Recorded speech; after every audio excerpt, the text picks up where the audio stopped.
Justice Watchers, before we begin, I want to make this absolutely clear. The following broadcast contains public domain courtroom footage, commentary, and legal analysis. This content is presented under the Fair Use Doctrine as defined by 17 U.S.C. 107 and is protected by multiple Supreme Court rulings, which you see below. This stream is transformative, educational, and journalistic in nature. It includes original commentary, trial breakdowns, legal interpretation, and critical analysis, not raw redistribution. We do not claim ownership over any public domain footage, and all use is strictly within legal bounds. If you're watching this content, you're engaging in a protected, transformative experience, grounded in law, never in speculation. And if anyone has a problem with that, take it up with Campbell, Brady, Miranda, and Irvin.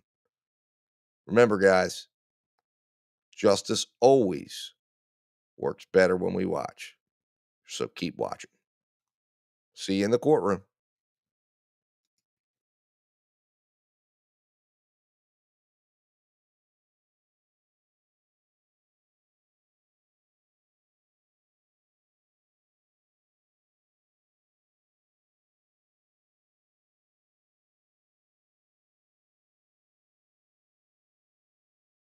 Order, Your Honorable Judge Kipler, presiding. Be seated. Thank you.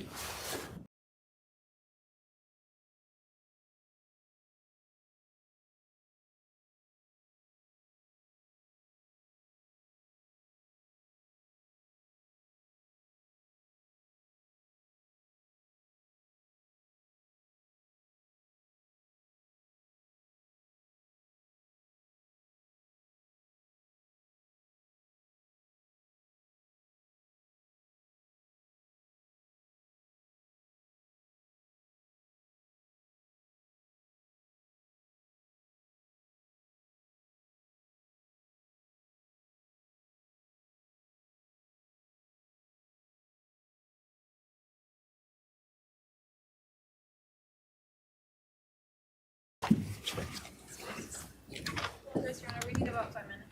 Need 5 minutes?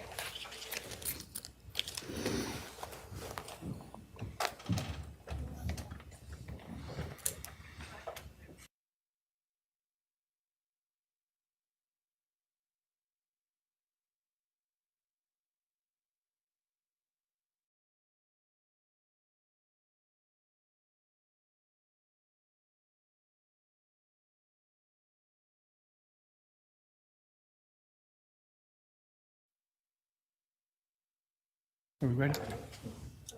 All right, thank you. All right, this is CR 0124316665, State of Idaho versus Bryan Kohberger. Defendant is present in custody with counsel, Ms. Taylor, Ms. Massoth, Ms.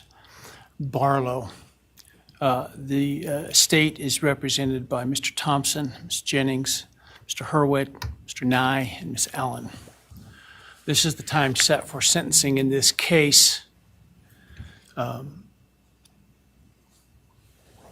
The defendant previously entered a plea of guilty to 4 counts of first-degree murder and 1 count of felony burglary. In exchange, the parties stipulated to recommend a sentence consisting of, on burglary, 10 years fixed, on each of the 4 counts of first-degree murder, life fixed. The parties waived pre-sentence investigation. To my understanding, neither party submitted a sentencing memorandum or other materials for the court. Court is familiar with the file and the evidence submitted previously by the parties as it has reviewed them throughout the case and in anticipation of trial. Is there any legal cause why sentence should not be imposed at this time? No, Your Honor.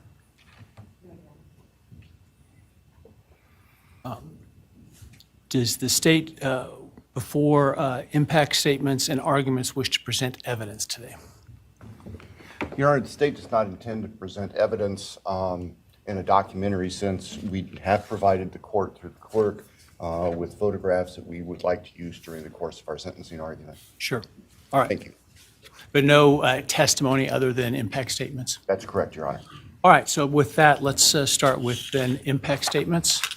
Ms. Jennings will be introducing And my understanding, just so I'm clear, I indicated through the trial court administrator that we need to see if any of the victims wish to have the camera not running and audio only. And my understanding is all of them indicated they are fine with the video. Is that correct? Yes, Your Honor, that's correct. All right, very well. Go ahead, Ms. Jennings. Your Honor, the first, and we're taking these in the order, victim impact statements in the order that the charges were listed in the indictment. The first charge being burglary. So we will have Bethany Funk's statement, and she has asked that her friend Emily Allant read that statement. All right, any objection to that? No objection. All right, very well.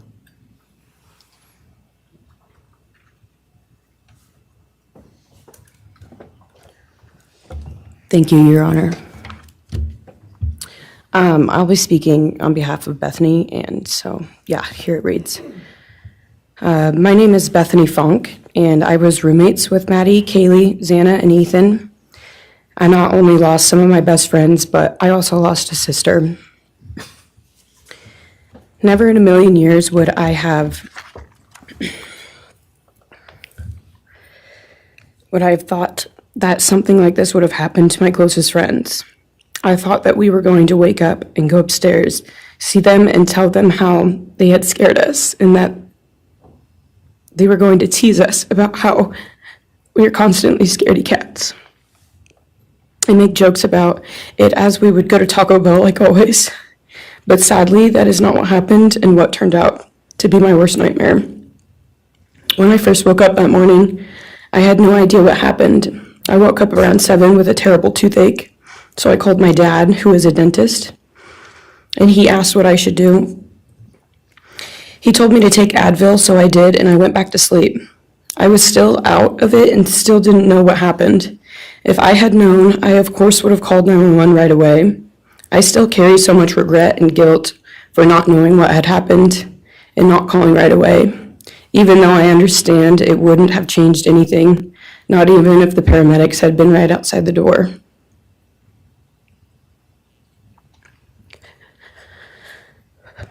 I was so frantic that morning and scared to death, not knowing what had happened. And when I made the 911 call, I couldn't even get out the words. And from then on, I don't remember a thing.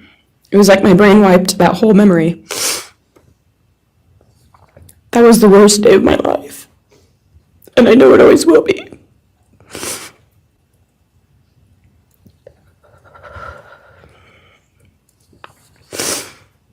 While I was still in shock, trying to process the fact that my friends were truly gone, I had been attacked by the public.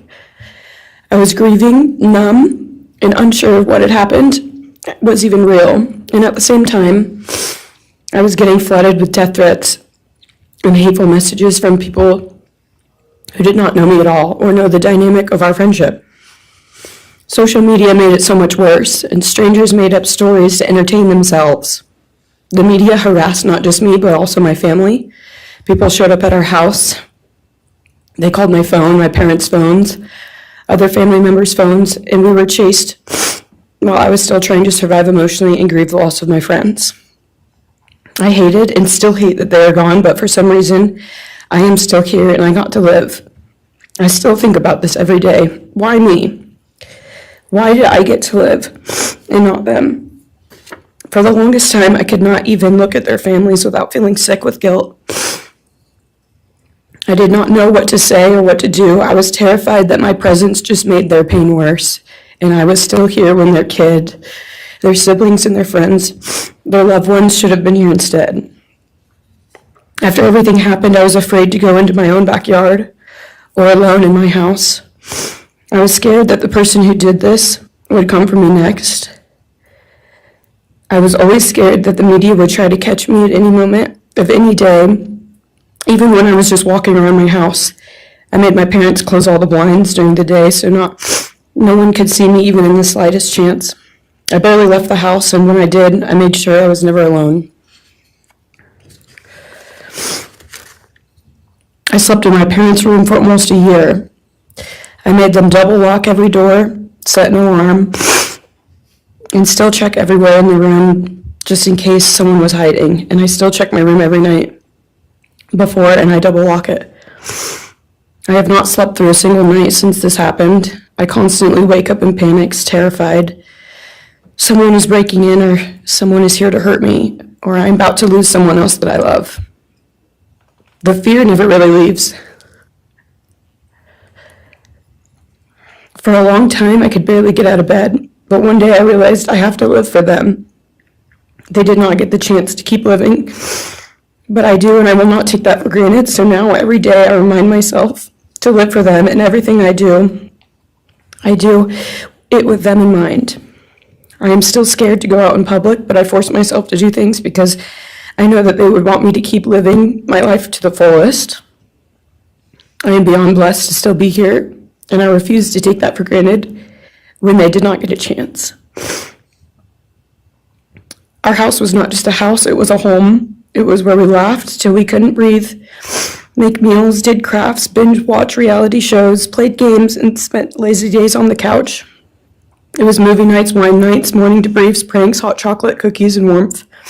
I will cherish those memories forever, and I will not let what happened erase how special our home was or how much those memories meant to me. Now I would like to share some bits and pieces of who they were as people and some of the memories that we shared. One of my favorite memories was Halloween, and we all went to Sigma Chi. But instead of partying, we just sat in an apartment, talking and laughing all night long. I do not think I've ever laughed that hard in my life. We did not care about the party, we were just happy to be with each other. Xana was 1 in a million. She was the life of the party.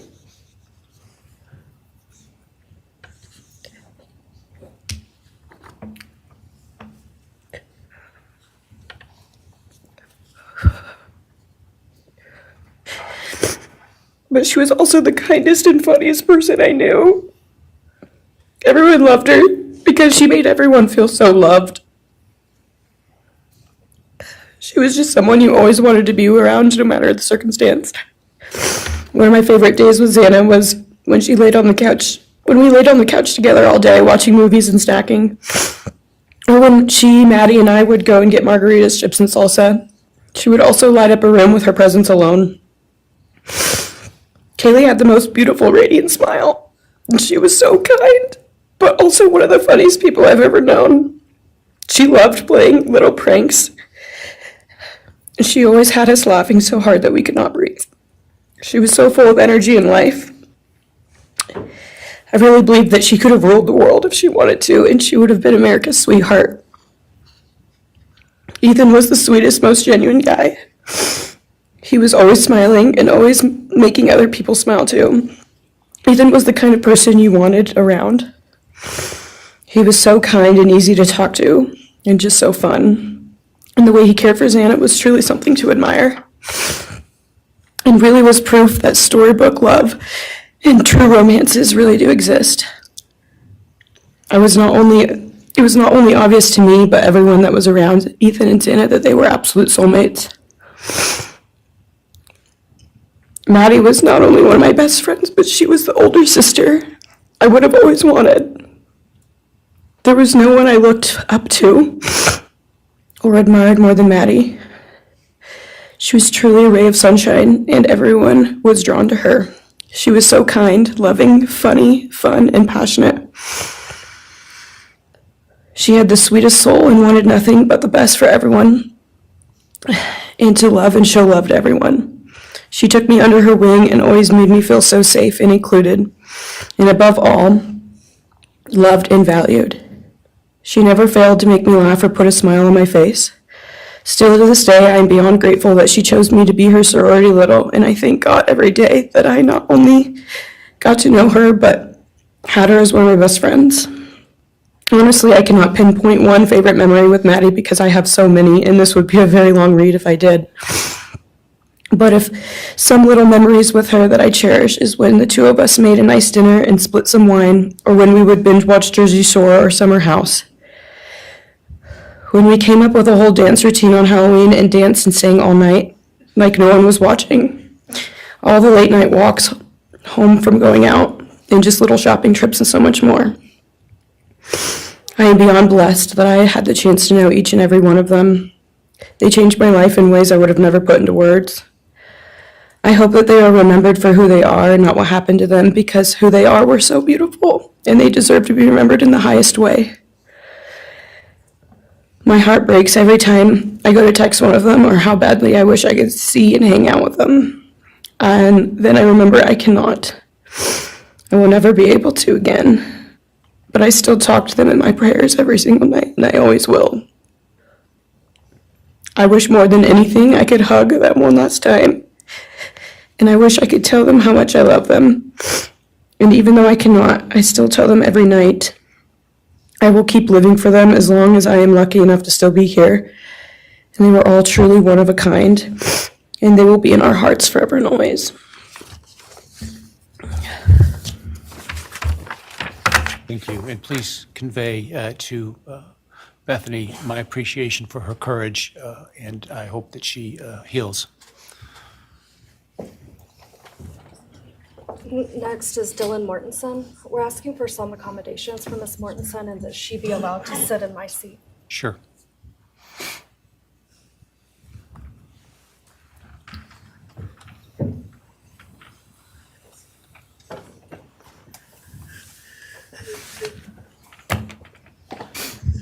Dylan, just take your time, all right?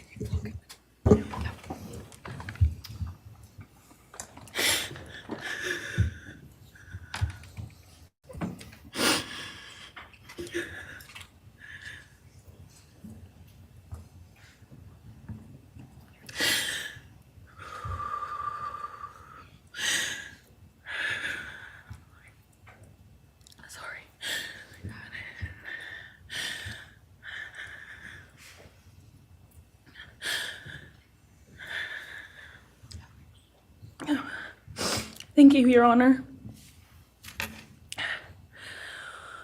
What happened that night changed everything.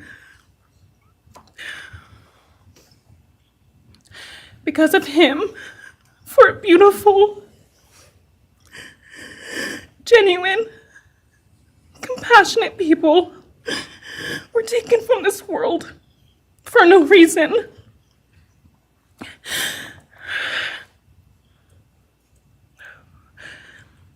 He didn't just take their lives. He took the light they carried it into every room. He took away how they made everyone feel safe, loved, and full of joy. He took away the ability for me to tell them that I love them and that I'm so proud of them. He took away who they were becoming and the futures they were going to have. He took away birthdays, graduations, celebrations, and all the memories that we were supposed to make. All of it is gone. And all the people who loved them are just left to carry that weight forever. He didn't just take them from the world. He took them from me, my friends, my people who felt like my home, the people I looked up to and adored more than anyone. He took away my ability to trust the world around me. What he did shattered me in places I didn't know could break. I was barely 19 when he did this. We had just celebrated my birthday at the end of September. I should have been figuring out who I was. I should have been having the college experience and starting to establish my future. Instead, I was forced to learn how to survive the unimaginable. I couldn't be alone. I had to sleep in my mom's bed because I was too terrified to close my eyes. Terrified that if I blinked, someone might be there. I made escape plans everywhere I went. If something happens, how do I get out? What can I use to defend myself? Who can help? Then there are the panic attacks. The kind that slam into me like a tsunami out of nowhere. I can't breathe. I can't think. I can't stop shaking.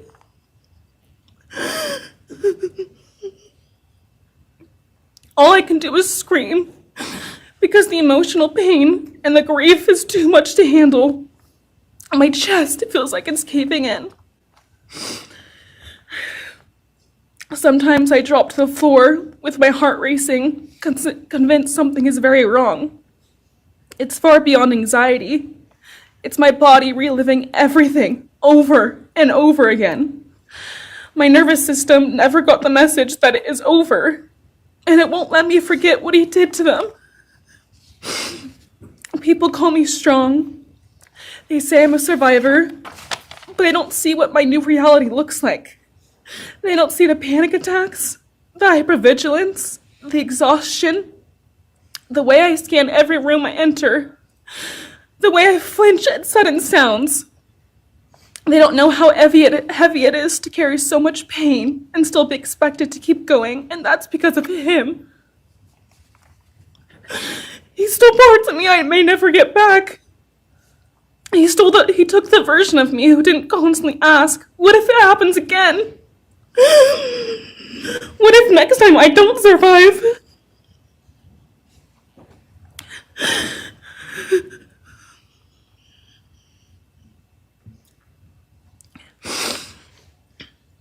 He may have shattered parts of me, but I'm still putting myself back together. Piece by piece, I'm learning how to live in this new version of life. It is not easy. It hurts, but I'm still trying. Still trying, and I'm not trying just for me. I'm trying for them, my friends. About a year ago, I had a dream about them. I got to say goodbye. I told them I won't be able to see you again, so I need to tell you goodbye. They all kept asking why, and all I could say was, I can't tell you, but I have to. When I woke up, I felt shattered and heartbroken, but also strangely grateful. Like maybe in some way that dream gave us the goodbye we never got. Still, no dream can replace them, and no goodbye will ever feel finished. He is a hollow vessel, something less than human. A body without empathy, without remorse. He chose destruction. He chose evil. He feels nothing. He tried to take everything from me. My friends, my safety, my identity, my future. He took their lives, but I will continue trying to be like them to make them proud. Living is how I honor them. Speaking today is to help me find some sort of justice for them. And I will never let him take that from me. He may have taken so much from me, but he will never get to take my voice. He will never take the memories I had with them. He will never erase the love we shared, the laughs we had, or the way they made me feel seen and whole. Those things are mine. They are sacred, and he will never touch them. I get to feel sadness. I get to feel rage. I get to feel joy even when it's hard. I get to feel love even when it hurts. I get to live. And while I will still live with this pain, at least I get to live my life. He will stay here, empty, forgotten, and powerless. Jillian, thank you so much for your courage. I appreciate it.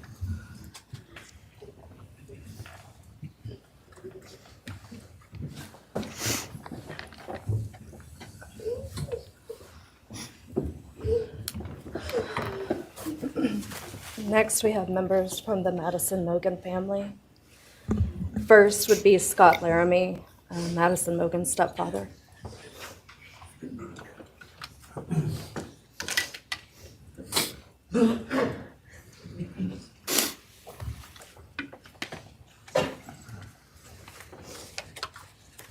Standing by him is Karen Laramie, Madison's mother.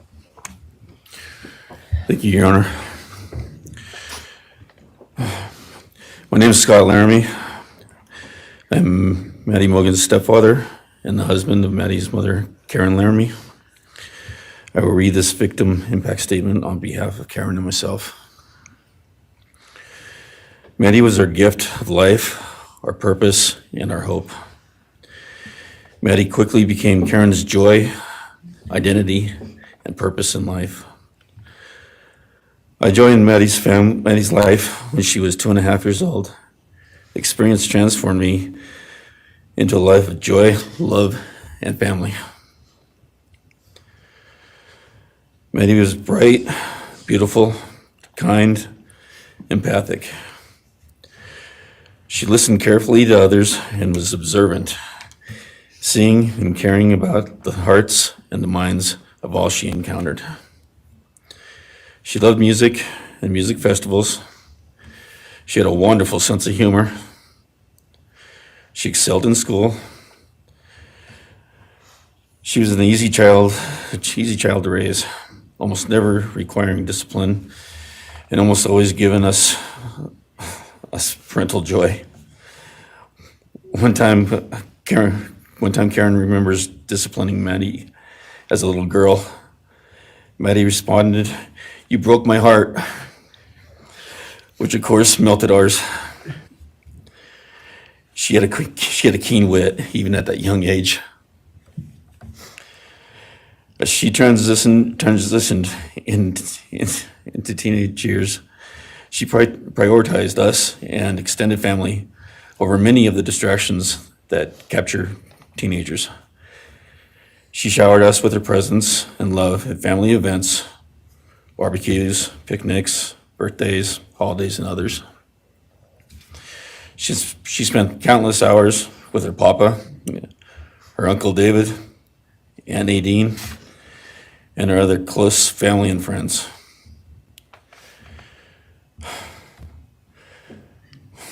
This world was a better place with her in it.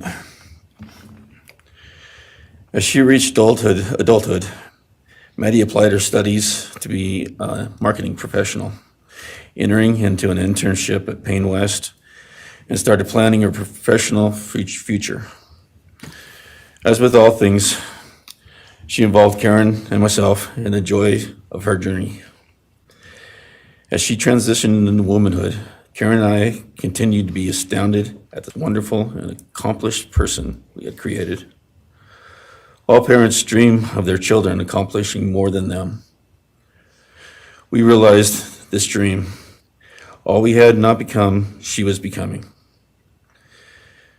Karen and I are ordinary people, but we lived extraordinary lives because we had Maddie. Maddie was taken senselessly and brutally in a sudden act of evil. She was taken along with the young, promising, and bright lives of Kaylee, Xana, and Ethan. First, we felt disbelief. Next, we felt disorientation. Then we felt grief overcome us. Our grief is compounded even more for the Goncalves, Kernodle, and Chapin families. We speak of hope and healing, and we do have hope and some healing. But the vast emotional wound will never fully heal. Since Maddie's loss, there's emptiness in our hearts, home, and family, an endless void. After losing her mother in a car crash, Karen took years to grieve and recover. The feeling that her life with Maddie and A was perfect helped her to start to heal. Now, this is no longer perfect. After Maddie's loss, Karen felt like she was spinning out, emotionally collapsing into anxiety and depression. She sometimes asks, "How am I supposed to go on when I've lost my favorite person in the world?" I felt the same, and we continue to struggle. The loss of Maddie has impacted so many beyond our family. Her second family is her sorority sisters who grieve alongside us. She has so many close friends who suffer from her loss. We will continue to be. Her loss will continue to be felt by the Vandal community, including Vandal Solutions on campus, where she volunteered her time for others.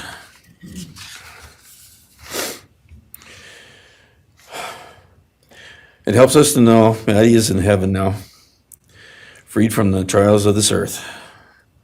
We, however, continue to live on without the grace and support of her presence. We will grow old without our only child, our bright, beautiful friend and daughter. In the end, there are no words that can accurately capture the devastation of losing Maddie. We will endure, and we will go on. For Maddie, we will not let our grief consume us. For Maddie, we will continue to love and care for our family and friends, including the families of Kaylee, Santa, and Ethan. We will remain united with them. We can only hope that others out there suffering similar losses can look to us and see that we can overcome hatred, darkness, and evil. We know the law allows us to comment on the defendant and his sentence. As for his sentence, we support the plea agreement. Society needs to be protected against this evil. As for the defendant, we will not waste words, nor will we fall into hatred and bitterness. Evil has many faces, and we now know this, but evil does not deserve our time and attention. We are done being victims. We are taking back our lives. We will turn our time, talents, and attention to hope, healing, and helping others, and to the future. We invite all those who have suffered with us on this to join us in our journey. We can make this world a better place. We can move on from tragedy. Adversity will visit us, evil will visit us, but we will overcome. We can and will endure. Karen and I express our gratitude to Your Honor and to the prosecution team for allowing us the opportunity to make this statement. Thank you. Thank you so much for your courage, and I am so sorry for your loss. God bless. Your Honor.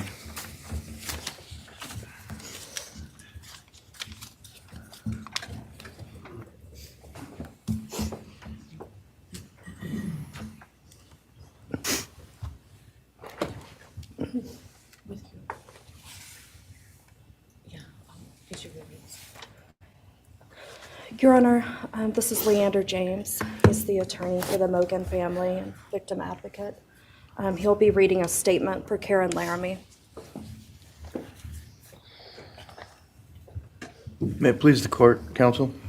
My name is Leander James. I am the pro bono counsel for Karen and Scott Laramie. Karen has asked me to read this statement into the record. I thank my husband, Scott, for his statement, his courage, and his unending love and support during this dark time. While words are inadequate to capture the impact of this horrific crime on our family, he expressed it as best anyone could. For Maddie's sake, I will add my supplement statement that incorporates additional impact in the context of my extended family.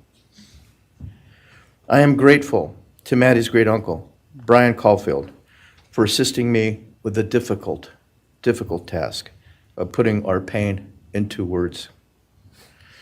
For me and my extended family, Maddie was our hope and our light. Her beauty, both outside and in, shone its light upon everyone with whom she came in contact. Her beauty, she carried that hope and light into the future for our entire family. We have memories of our Maddie and grief and pain at her being taken from our presence. Any one of us would have given our own light to have been outshone by hers. We now look to our Creator to know that her light continues where we look to see her in His presence. Those who commit evil for their own twisted gains and purposes truly defile the efforts and sacrifices of mothers, fathers, families, teachers, clergy, public servants, service members, and all those who commit themselves to the greater good, freedoms, and the future light of our nation. Condemnation falls heavily upon those who squandered the lives of our future hopes and dreams. Some may offer forgiveness for what the defendant has done. However, we cannot at this time, or perhaps ever, nor will we ask for mercy for what he has done. His acts are too heinous. The agony and grief he has caused, too great. But we will waste no further words or thoughts on him. For Maddie's sake, we will move on. We will do our best to carry Maddie's light into this world and make it a better place. I thank the court and the prosecution for allowing me the opportunity to make my statement, and I thank all those who have and will support my family and the families of Kaylee, Xana, and Ethan. Thank you. Thank you. Thank you, Mrs. Laramie. Appreciate it.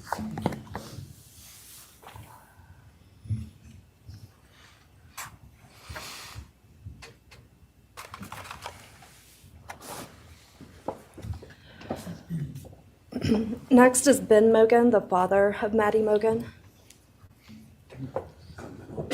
Yes, of course. Actually, Your Honor, it'll be Kim Cheeley, the grandmother of Maddie Mogen.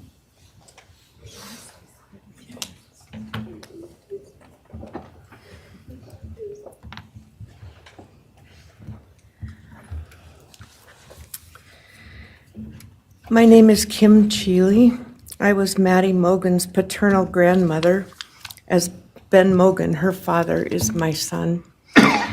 I'm here today with my sister Lori Cheeley, Maddie's great aunt, and my son Ben Mogen, and my daughter-in-law Corey Hatrock. I'd like to begin by thanking a number of people involved in bringing this case to closure. In my daughter's words, the plea deal the prosecution team reached this month is one that punishes the perpetrator of this horrendous crime, protects the public from further harm, and allows all of us who knew and loved these kids the time to grieve without the anxiety of the long and gruesome trial, the years of appeals, and potential for mistrials along the way. My family and I are so grateful to Bill Thompson and his prosecution team for their dedication and painstaking work that forced the perpetrator to admit his guilt. We want to thank the Idaho State Police, the Moscow Police Department, the FBI, and Judge Hippler. We'd also like to thank the University of Idaho officials who have treated the families of the victims with such dignity and kindness, and who have honored the 4 victims beautifully. Maddie was my first grandchild, so when she was born, all her grandparents had the distinct pleasure of deciding what we'd like to be called. I chose Nana, pretty original. But when Maddie was about 1.5 years old, her papa, Ben's dad, and I were planning to visit the new little family in Oregon. Maddie didn't have an extensive vocabulary at the time, but for some unknown reason, she called bananas ba-deedle-deedles. When Karen and Ben told her Nana was coming to visit, she figured, I say deedle-deedle for that word. So I became Deedle Deedle, shortened to Deedle when she was about 6 or 7, and I was Deedle all her life. I don't think her stepdad, Scotty, ever knew my given name was Kim. Maddie's and my birthdays were one day apart, and a couple years before she was killed, she gave me this necklace with Deedle and Maddie engraved on it, and I added an angel wing, and it's one of my treasured possessions.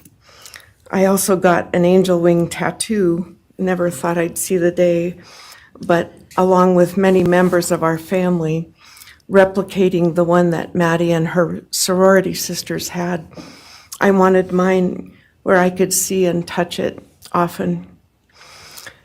From preschool through grade school, I stopped teaching piano lessons early on Wednesdays and picked Maddie up for bubble baths, brownies, and books. It was our special time together, and she went home those nights in her jammies with a pan of warm brownies for her family. Although Karen and Scotty raised Maddie and did such a lovely job of parenting, we Mogens were lucky to have her for holidays and many other family gatherings. We'll always have our treasured memories of Maddie growing up in our big, extended, cooperative family, and I thank Karen and Scotty Laramie for being so generous and open and sharing Maddie with her Mogen side of the family. When the 4 kids were murdered, the foundation fell out of our world. Initially, the fear was truly debilitating. The first 6 weeks were excruciating. Despite the vigils, memorials, candlelight gatherings of students, friends, family, community members. After the arrest, in the past 2.5 years, my family has lived with grief, with the effects of traumatic grief, of which I was blissfully unaware before all of this. I now have a stack of books on grief. I've attended grief classes at hospice. I've tried EMDR, a technique that helps replace disturbing visions with something more comforting. My son Ben, his 2 sisters, Maddie's aunts, and I have all experienced depression and anxiety and sleep disturbance, requiring medical intervention at times. We've all sought counseling off and on. The struggle with media attention was extremely difficult, especially for Ben. No one should live through the violent murder of one's child. Some days it's beyond me how the parents of these kids are still upright. I'm thankful for the strong families and communities that are supporting the survivors. At the time, I could think of only 2 blessings surrounding the horrific murders. One was that Ben was living with my partner Tom and me at the time, and that we could support each other emotionally through it all. Sadly, Tom died a year ago of a rare brain cancer, and he won't be here to see justice served. He was our family's rock, and we all miss him every day. A second blessing is that my mother died of COVID several months before the kids were killed, and she didn't have to live through the horror. It was difficult to identify blessings. So we've all lost our dear child and a future with her. I ache for the loss of the dreams that she and her true love, Jake, held. And my heart goes out to Karen and Scotty and your side of Maddie's family. You've had more than your share of loss. My heart aches for the kids' roommates and the families of the other victims, and also the family of the perpetrator.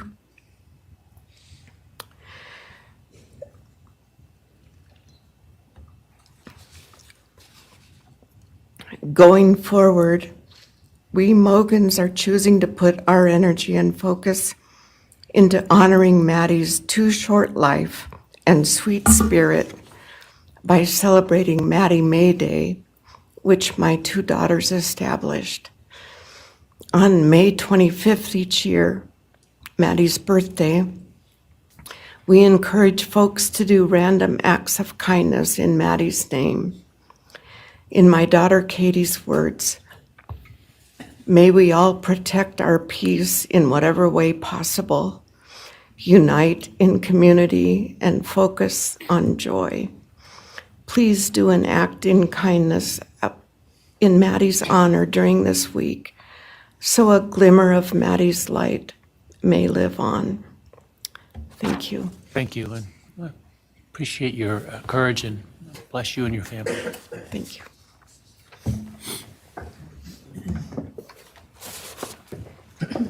Now it's Ben Mogen, Maddie Mogen's father.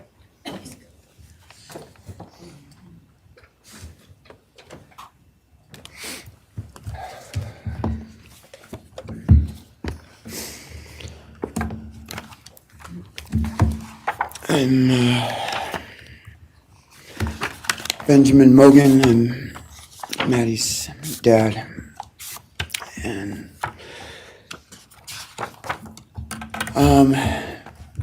first I just want to say thanks to all the people that helped bring this all to a close. I know it's not the resolution that everyone, wanted, but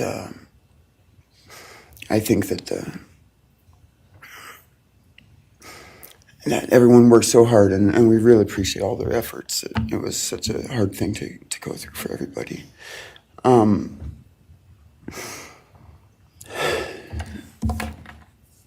Maddie was my only child that I ever had. She's the only great thing I ever really did, and the only thing I was really ever proud of. And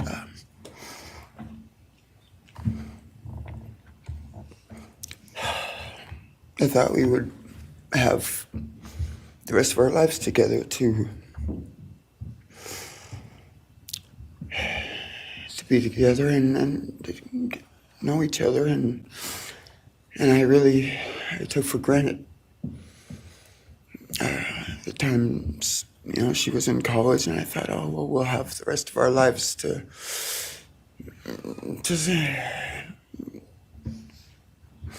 do all the stuff that we're supposed to do, and she was just about done. She actually earned all of her credits for her college degree, and Karen and Scotty and I got to go and get her diploma that she actually earned, and she deserved every bit of that. And but I thought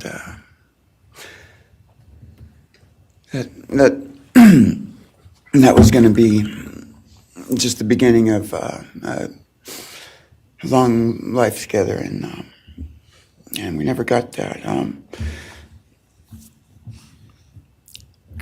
Karen and Scotty did such a great job raising her after Karen and I split up, and I'm so thankful for Scotty and the role that he played in her life when I wasn't able to. But we got to spend a lot of great times together, Maddie and I. She was my favorite person to go to a concert with. We got to see some fun shows together, and I told her, if there's ever a show that you want to go to, you let me know, and I'll get you tickets for you and your friend, or if we want to go together, we'll make it happen. And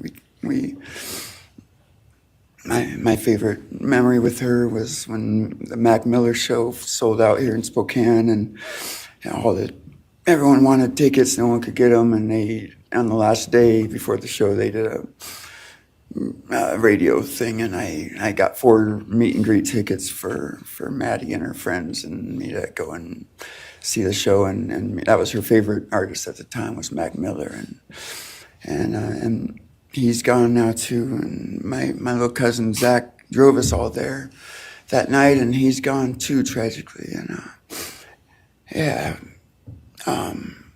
Anyway,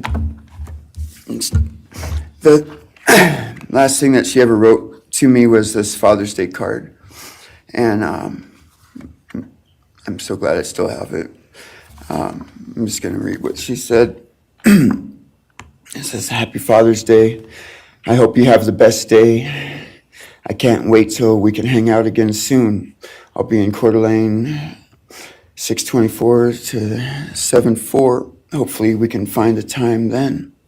I loved your birthday card that you sent me, by the way. Maybe we can see a concert sometime soon. I'd love to see the gorge when it's not so smoky out.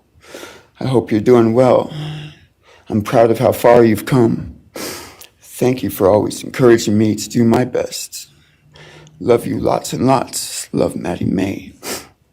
She did encourage me to not just to do my best, but to live on. I went through a lot of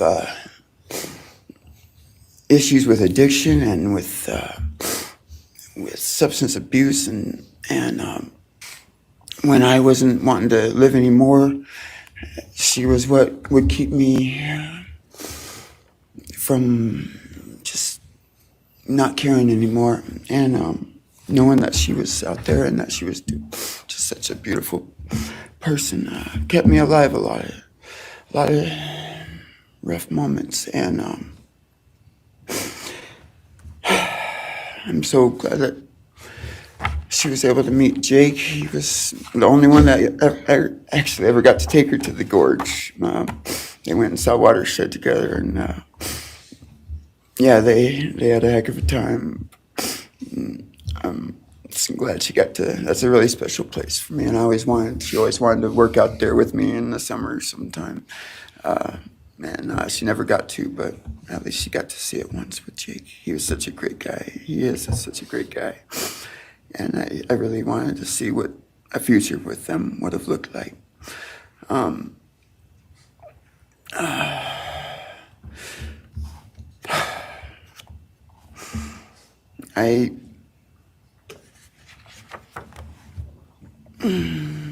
never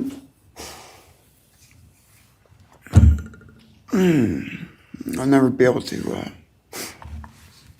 replace her. I wrote a bunch of stuff. I just don't know what to say right now. I just miss her so much, and I just love her more than anything. And it shouldn't have happened. And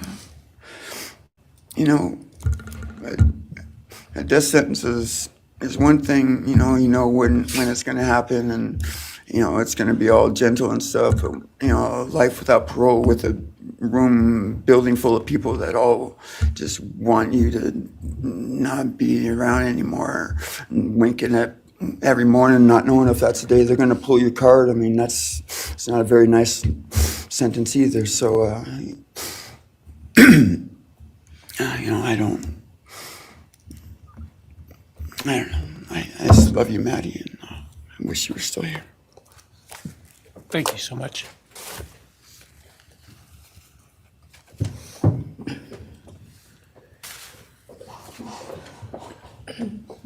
Your Honor, next would be members from the Christy Gonzalez family. First will be her father, Steve Gonzalez.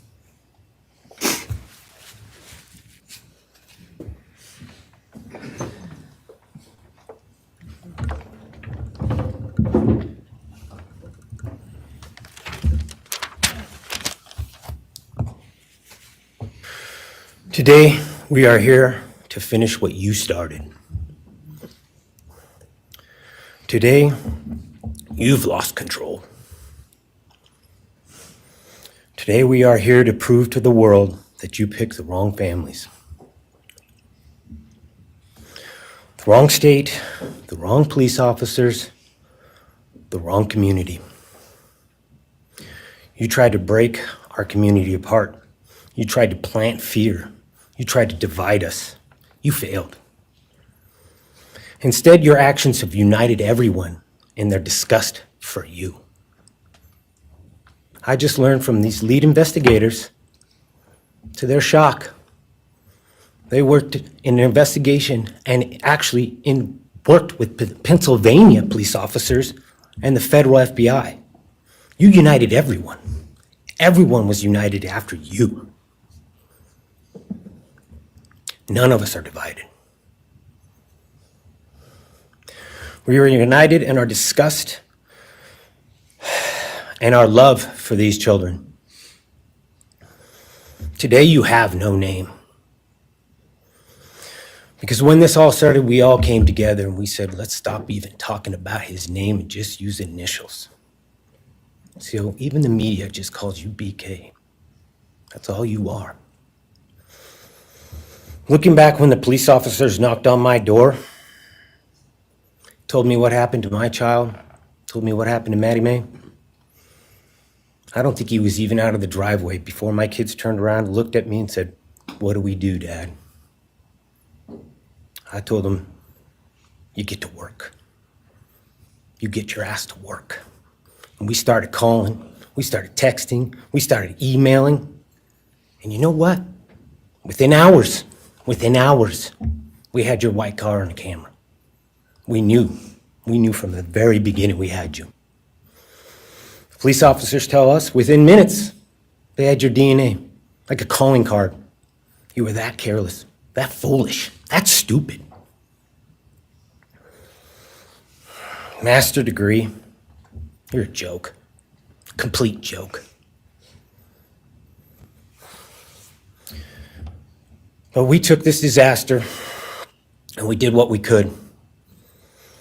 We put everything online. We took our kids, we took our images, we took everything that they did, their videos, their photos, the girls' pranks, Ethan singing. We put it out there, we shared it with the world.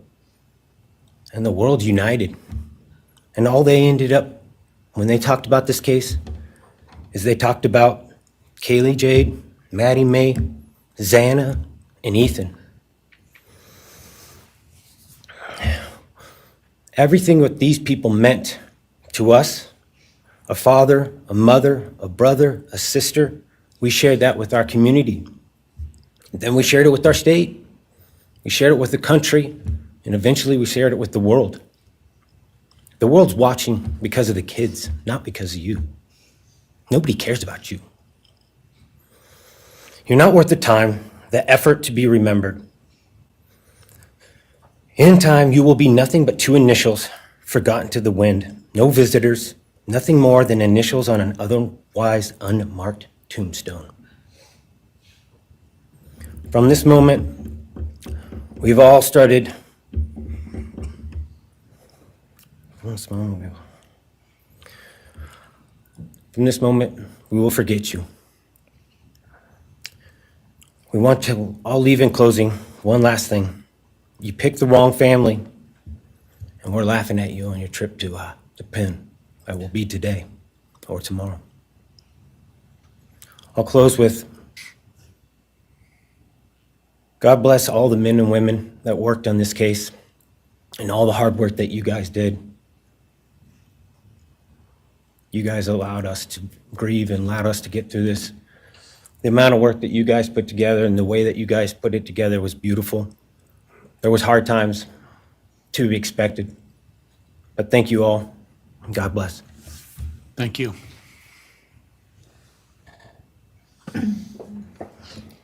Your Honor, next is Stephen Gonzalez, Kaylee's brother.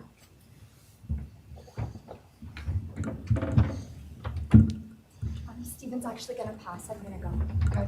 Olivia Gonzalez, Kaylee's sister. Hello, I'd like to start by thanking the court for allowing me the time and opportunity to speak today. My name is Olivia, and I'm the big sister of Kaylee Gonzalez, and I was blessed to love Madison Mogen as a sister too. I'm not here today to speak in grief, I'm here to speak in truth. Because the truth is, my sister Kaylee and her best friend Maddie were not yours to take. They were not yours to study, to stalk, or to silence. They were two pieces of a whole, the perfect yin and yang. They are everything that you could never be. Loved, accepted, vibrant, accomplished, brave, and powerful. Because the truth about Kaylee and Maddie, is they would have been kind to you. If you had approached them in their everyday lives, they would have given you directions, thanked you for the compliment, or awkwardly giggled to make your own words less uncomfortable for you. In a world that rejected you, they would have shown mercy. Because the truth is, I'm angry. Every day I'm angry. I'm left shouting at the inside of my own head everything I wish I could say to you. The truth about me is when I heard the news, I didn't cry. I listened for them. I promised them I would, that I would fight for them, that I would show up no matter what it cost me. I swore I'd never let them feel alone. Because you see, I've always been their heavyweight. I've always been the one to fight the battles they didn't feel ready to fight themselves. All it ever took was a call, and they knew I would handle it for them, no matter the time, no matter the cost. They could wave their white flag because they knew I would never back down, not for them, and not even death could change that. Somewhere along the line, I started to think about what I would say to them if I was given just one last chance. If I could gather enough heartbreak or love or sacrifice or whatever it took to get just one message across, what would I say? Throughout this entire process, I've written my feelings down at every moment, my wishes, my love, my denial, my anger. And as one final act of love, I'd planned to read these thoughts, even jarring and discombobulating and not even making sense. Because for me, that was true love. As bare and as naked as it could be, not laced in pretty words or dressed for the occasion, but written through bleary eyes at 2 a.m. with clenched fists, angry at this reality. My true final act of love was to continue on without them, for them. That dream to read aloud my love to them, to bring meaning through pain, was the latest blow in realizing you don't deserve it. And Kaylee and Maddie don't need it. Kaylee and Maddie have always known my love, and they would never ask me to prove it by further victimizing myself to a defendant who has shown no guilt, no remorse, no apprehension. They would say to me, "Why would you give the satisfaction of showing vulnerability now? You promised you would never back down." And for that clarity, I'm thankful. I won't stand here and give you what you want. I won't offer you tears. I won't offer you trembling. Disappointments like you thrive on pain, on fear, and on the illusion of power. And I won't feed your beast. Instead, I will call you what you are: sociopath, psychopath, murderer. I will ask the questions that reverberate violently in my own head, so loudly that I can't think straight most any day. Some of these might be familiar, so sit up straight when I talk to you. How was your life right before you murdered my sisters? Did you prepare for the crime before leaving your apartment? Please detail what you were thinking and feeling at this time. Why did you choose my sisters? Before making your move, did you approach my sisters? Detail what you were thinking and feeling. Before leaving their home, is there anything else you did? How does it feel to know the only thing you failed more miserably at than being a murderer is trying to be a rapper? Did you recently start shaving or manually pulling out your eyebrows? Why November 13th? Did you truly think your Amazon purchase was untraceable because you used a gift card? How do you find it enjoyable to stargaze with such a severe case of visual snow? Where is the murder weapon, the clothes you wore that night? What did you bring into the house with you? What was the second weapon you used on Kaylee? What were Kaylee's last words? Please describe in detail the level of anxiety you must have felt when you heard the Bearcat pull up to your family home on December 30th, 2022. Which do you regret more? Returning to the crime scene 5 hours later, or never, ever going back to Moscow, not even once, after stalking them there for months? If you were really smart, do you think you'd be here right now? What's it like needing this much attention just to feel real? You're terrified of being ordinary, aren't you? Do you feel anything at all? Or are you exactly what you always feared? Nothing. If you're so powerful, then why are you still hiding, defendant? You see, I'm here today as me. But who are you? Let's try to take off your mask and see. You didn't create devastation. You revealed it in yourself. And that darkness you carry, that emptiness, you'll sit with it long after this is over. That is your sentence. And it was written on the wall long before you ever pled guilty. You didn't win. You just exposed yourself as the coward you are. You're a delusional, pathetic, hypochondriac loser who thought you were so much smarter than everybody else. Constantly scolding, turning your nose up to grammar mistakes, nitpicking and criticizing others. You wanted so badly to be different, to be special, to be better, to be deep, to be mysterious. You found yourself thinking you were better than everyone else, and you thought you could figure out the human psyche and see through it, all while tweaked out on heroin. Lurking in the shadows made you feel powerful because no one ever paid you any attention in the light. You thought you were exceptional, all because of a grade on a paper. You thought you were elite because your online IQ test from 2010 told you so. All of that effort just to seem important. It's desperate. There is a name for your condition, though. Your inflated ego just didn't allow you to see it. Wannabe. You act like no one could ever understand your mind, but the truth is you're basic. You're a textbook case of insecurity disguised as control.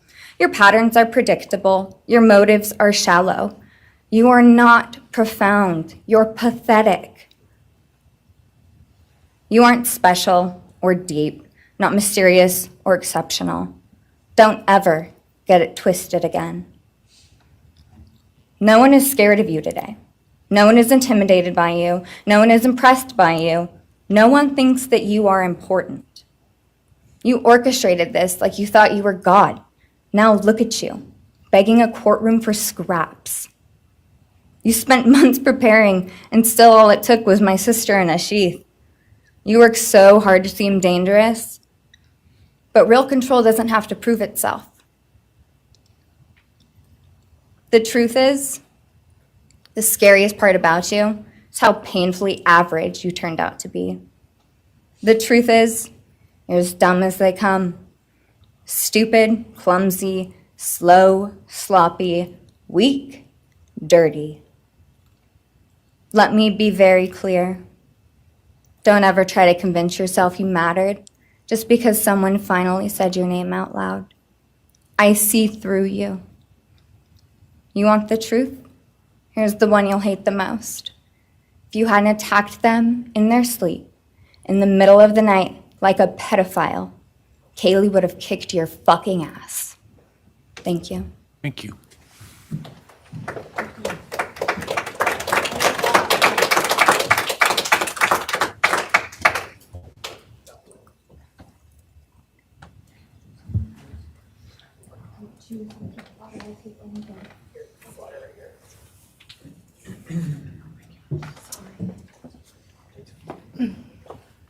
Next is Christy Gonzalez, Kaylee Gonzalez's mother.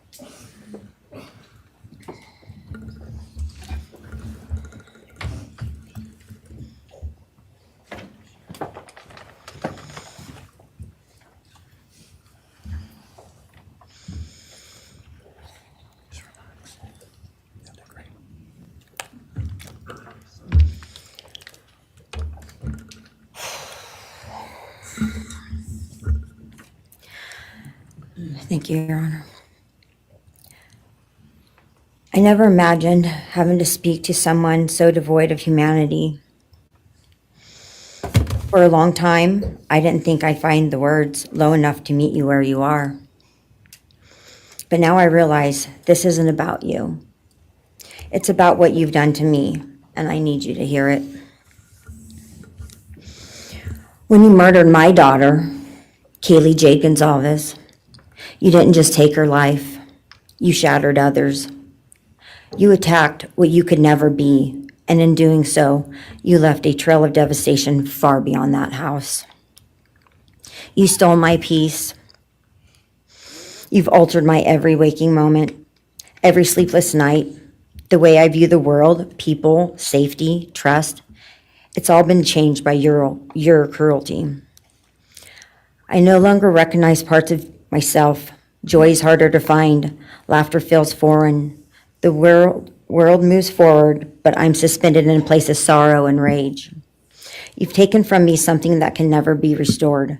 The grief sits with me every day, some days quietly, and other days so loud it drowns out everything else.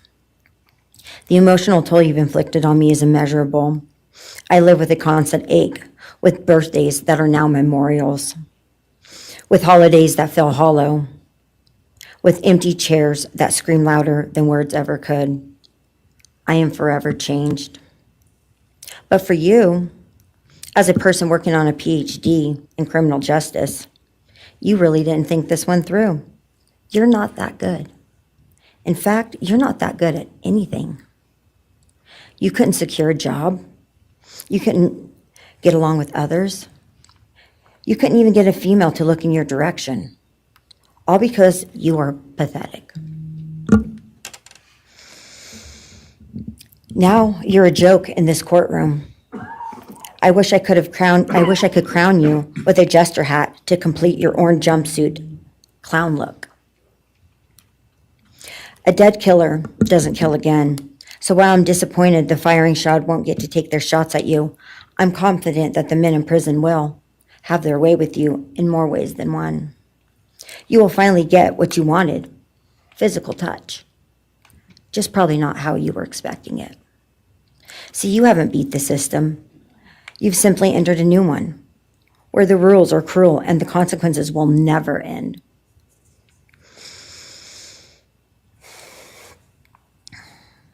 You are entering a place where no one will care who you are and no one will ever respect you. You will be forgotten, discarded, used, and erased. You will always be remembered as a loser, an absolute failure. And when those prison doors slam shut behind you, I hope that sound echoes in your heart for the rest of your meaningless days. I hope it reminds you of what we all already know. You're nothing. May you continue to live your life in misery. You are officially the property of the state of Idaho, where your fellow inmates are anxiously awaiting your arrival. But it's okay, because they're there to help you. Hell will be waiting. Quick message from our youngest daughter. Aubrey wanted to say, you may have received A's in high school and college, but you're going to be getting big D's in prison. Thank you.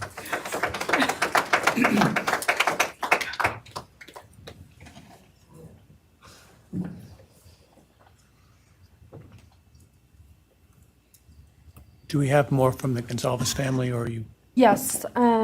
Next would be Shannon Gray, the Gonzalez family attorney. He'll be reading statements from Kaylee Gonzalez's grandmothers. Well, Morning, Your Honor. Shannon Gray, the attorney for the Gonzalez family. I actually have 3 statements, one from her aunt and 2 from her grandparents. This is from her aunt, Tammy Butts. You, in the cloak of darkness, made a decision to turn our whole family's world upside down forever. You, in the cloak of darkness, took our Kaylee J. Gonzalez away from us all without hesitation. Never have you shown any remorse or regret. We just get creepy, non-expressive stares as you have your team of women defend you. Kaylee was a strong, kind, fun-loving, caring person, and she will greatly be missed by all her family and friends for the rest of our lives. She had goals in life that you took from her and us. We lose on watching her enjoying her life, working hard and building the future she wanted. She was ready to start that after college life. You in the cloak of darkness took it all away. You left us without her future wedding, her future children that she would have added to our family. No more talking to her on the phone, going for a coffee, celebrating holidays. It's all gone. You in the cloak of darkness gave each and every one of Kaylee's family members their own lifetime sentence.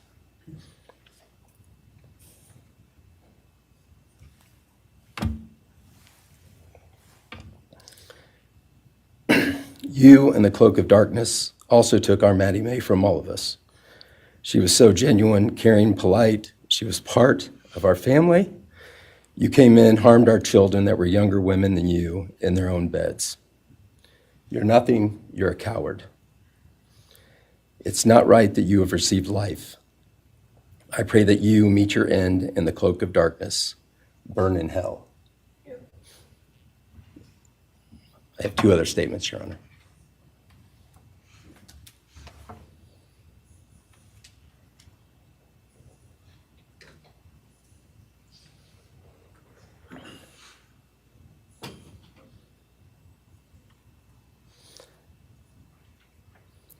This is Linda Lucan's statement. This is Kaylee's grandmother.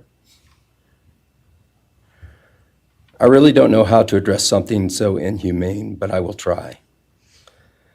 Nothing in the past 2.5 years has made any sense.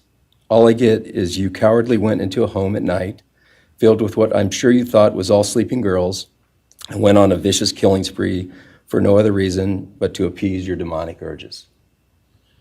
You took my granddaughter Kaylee from us, plus 3 other beautiful lives. You took my granddaughter Kaylee, beautiful, sweet-souled, doll-faced Kaylee, who was getting ready to start her amazing life, who had such a bright future, who was loved by so many, who you were so envious of. She had a life you could never have. You are so beyond human. You're definitely a demon from hell. I truly wish your punishment would be the same death you inflicted on our kids. But I think you will meet some new friends in prison who will be there just to help you. Thumbs up.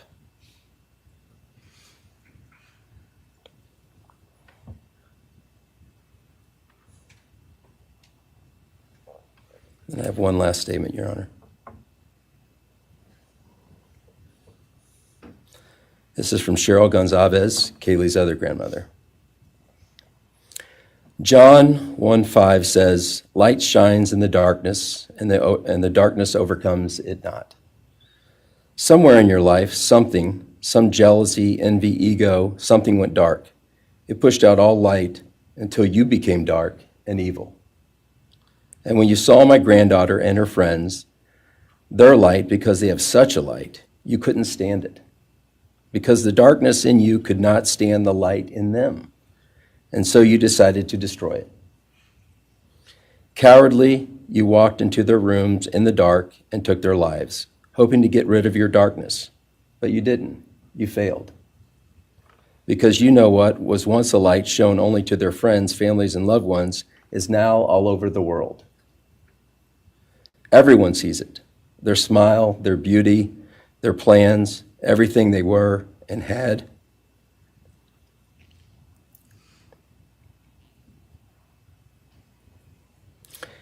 And you think you put a close to it, even that, but you didn't. Because they still exist. They are still light. They are still beautiful. You can never take that away. They will always be in the light of all eternity. And you will be in the darkness because you could not overcome it. You failed. I want you to be gone, more than gone. I want you to be cast out. Cast out from my life, from my family, from this earth. I will not allow your hatred to penetrate into my own soul. You did not get that power. You are evil, and in the end, evil is eradicated. You didn't take Kaylee's light, you spread it into the world. Thank you, Your Honor. Thank you. All right, are you moving to a different family now? All right, why don't we take a 10-minute recess, all right?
Be seated.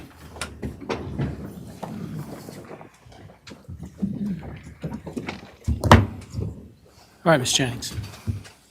Thank you, Your Honor.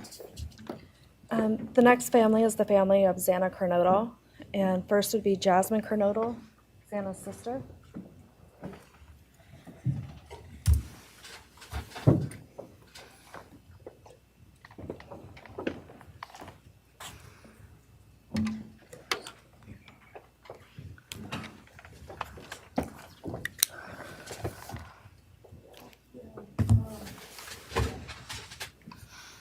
Just want to say thank you to everyone who's been involved in this and just for all the hard work and dedication you guys have put into this. I also want to thank everyone for the support and just my family and friends who've been around through this time. I went back and forth on whether to speak today because the truth is you don't deserve power over my feelings, my words, or me. Thank you. In the end, I realized this moment isn't about you. It's about justice for Xana, Ethan, Kaylee, and Maddie. It's about honoring the beautiful people they were and still are in God's eyes. On November 13th, 2022, a piece of my heart was ripped away. There's no way to ever fully describe the weight of losing my sister, my best friend. No sentence or punishment will ever come close to the justice Xana, Ethan, Kaylee, and Maddie deserve. Xana was everyone's best friend. She was kind, she was funny. She was a gift to each person she was able to make an impact on. Xana was someone I turned to when I needed direction or advice. Although I am her older sister, I often found myself looking up to her. She had a radiant energy that everyone loved, and she always knew the right way to approach a problem. She knew how precious and special life was, and she truly did live every day to the fullest. Yet her story was cut short by an act of evil. I believe in a God whose justice is not bound by this courtroom. I find peace knowing that judgment ultimately belongs to Him. For your sake, I hope one day you feel the full weight of what you did. I hope you take accountability. I hope you truly experience the guilt and you surrender yourself to Jesus Christ. Because no punishment on this earth can ever compare to the isolation and pain of eternal separation from God. Xana deserved more. They all did. But I come here to say this. I am strong. I am brave. I'm a fighter, just like Xana. And you don't get to control how I move forward or what I believe. I walk with the comfort of knowing I will see my sister again. Xana didn't get the future she deserved. She won't be the maid of honor at my wedding, the cool aunt to my future children. I'll never hear her laugh or see her light up a room ever again. But I will carry her with me for the rest of my life. I will live in her honor, fight to be the best kind of woman and someone she's proud of, to make sure the world never forgets who she was. Xana's story doesn't end with what was taken from her. It lives through the love she gave, the people she touched, and the legacy our family will protect. Her light still shines, and her voice will echo louder than this pain. You didn't take that from us, and you never will. Thank you.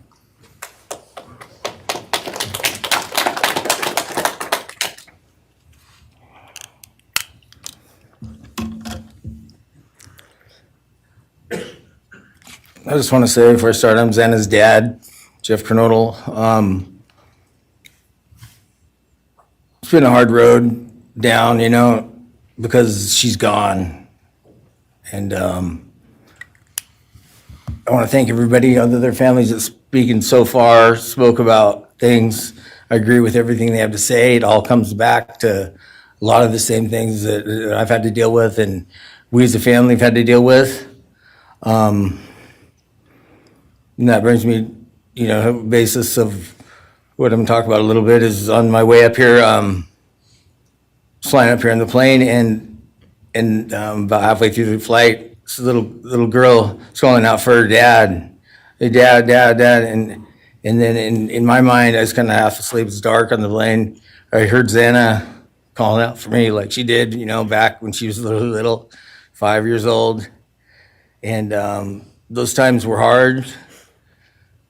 It was chaotic, but we always had something to work toward that was in a positive direction, compared to right now, which is necessarily not as positive as that, for sure. And I know I miss Xana a lot. My life's been changed, and Xana had a great impact on me.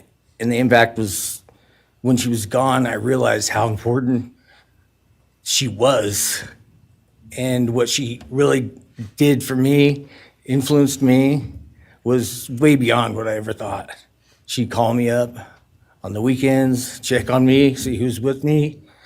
She's like accountability to your youngest daughter. And that really made a big difference. It made me really think about things and what it's all about, That's the things that I miss the most, is those calls on the weekends, the calls at 11 at night. What's going on? You want to meet my friend? Whoever she's with, a couple of her friends, I can meet them, talk to them. And she always did that. And it's pretty cool. Pretty cool. I really miss that. And she made a big impact on me, on other people, her family. But the impact that she made is so extensive on what happened here.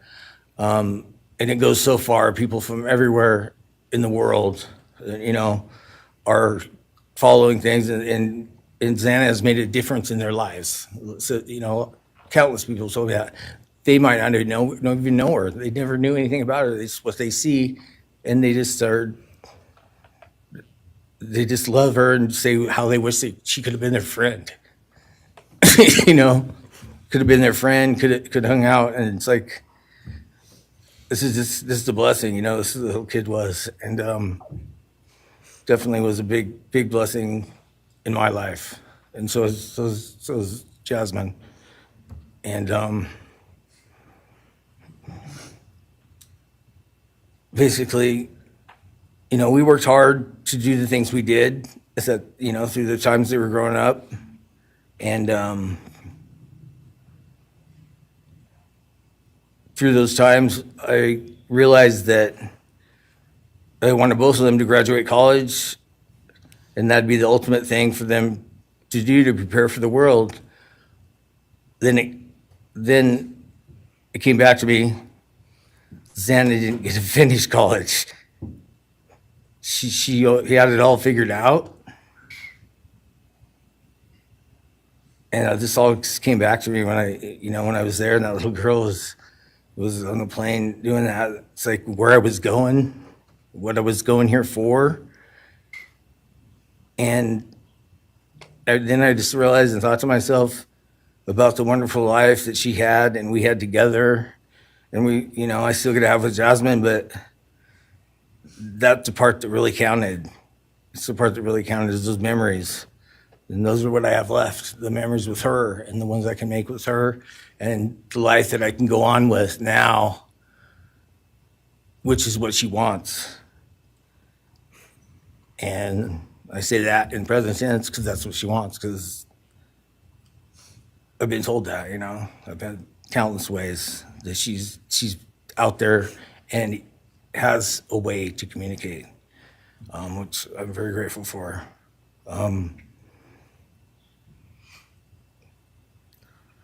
That goes to say that the impact of what happened to them, all 4 kids, goes so much further than just not me, the parents, the families, the community.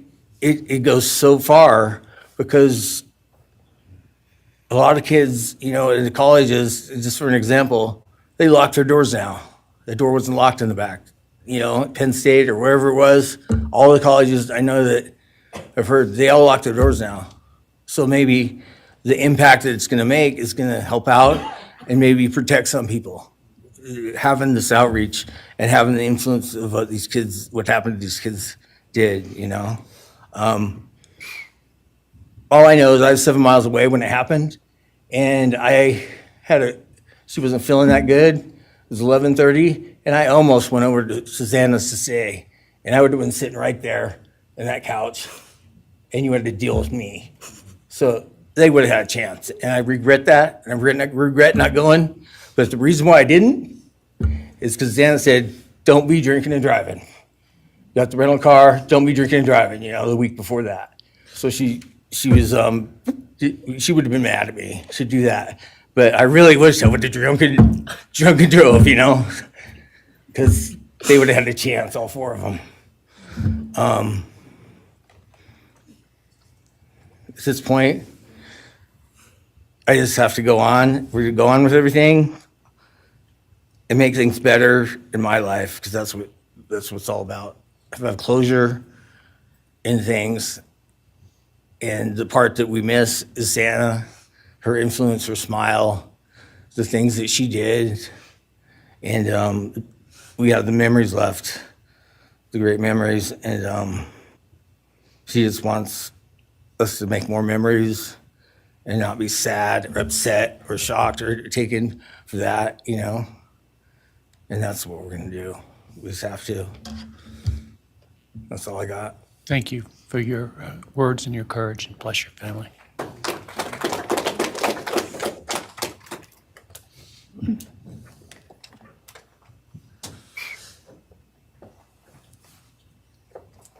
Next, Kim Kernodle would like to address the court.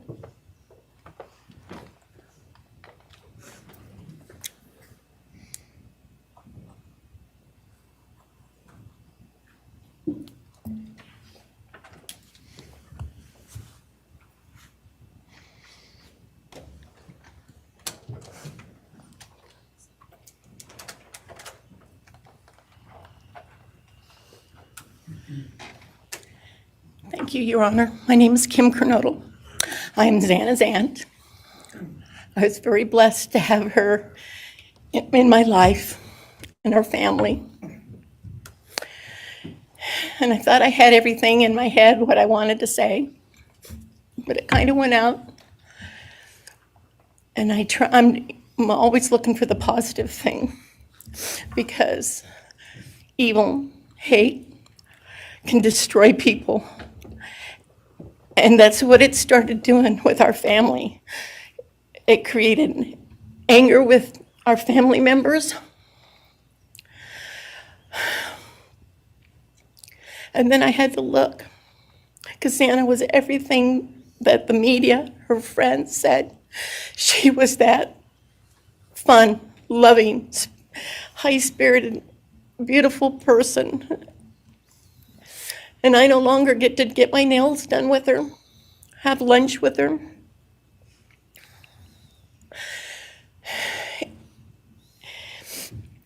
Sorry.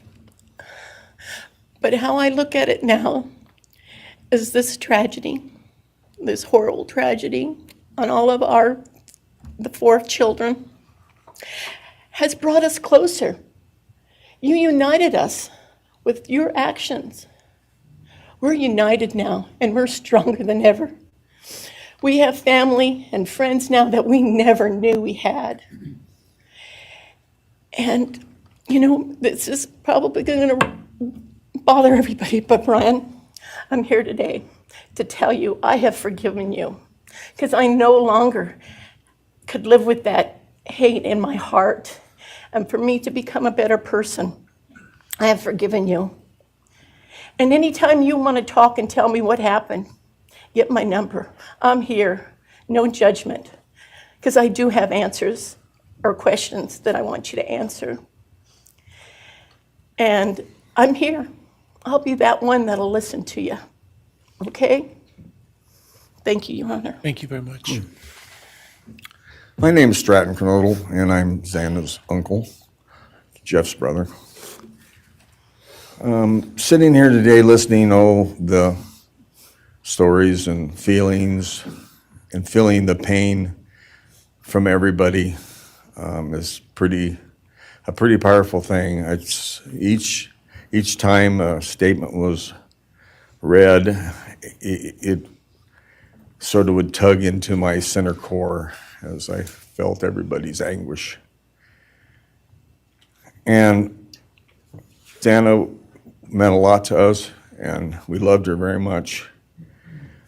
But I started thinking about, instead of rehashing everything that everybody else has talked about, I wanted to direct it another direction toward Bryan and what he's done to his family, his parents, his siblings, his friends, his universe.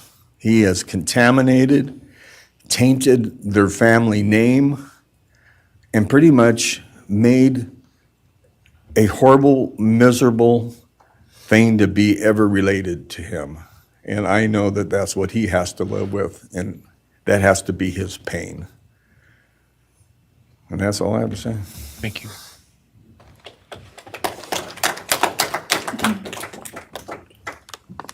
Next, Your Honor, I believe Randy Davis, stepfather to Xana Kernodle, would like to address the court.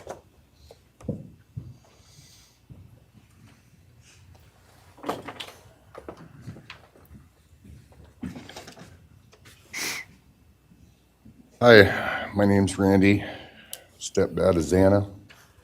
I just feel the same way we all do. All of us are united because of something that happened, and I am grateful to know and have met some new family because of this awful event. But this is probably the last time we're all going to be in the same room together, let's be real. So I can say, I love you all, and I feel your pain. And just God bless us all, you know? Just get through it. I had stuff wrote up. It was probably best I didn't read it out. Probably get kicked out of here, so. You know, I'll share one thing to you guys, not to you, with Xana. So I was working in North Dakota and came home, and Jazzy and Xana had taken our son Elijah and put him in a dress, makeup, and it was awful, you know. I was like, I don't know. She was funny. I told her she'd be in the movies and be somebody great one day like that, and now she is just above us as an angel with all the other beautiful kids. So let's hold that to our hearts, because this evil thing is not going to take nothing from us. You, man, I don't know what my limits are here, but I'm really struggling, dude. I am struggling. So I want to just be out in the woods with you, just so I can teach you about loss and pain. I love God. I wouldn't take your life. That's up to him. But I guarantee you, you are weak. God, I would just give a moment, man, 5 minutes out in the woods. Oh, man. You're going to go to hell. I know people believe in other stuff. You're evil. There's no place for you in heaven. You took our children. You are going to suffer, man. I'm shaking because I want to reach out to you, but I hope you feel my energy, okay? Go to hell.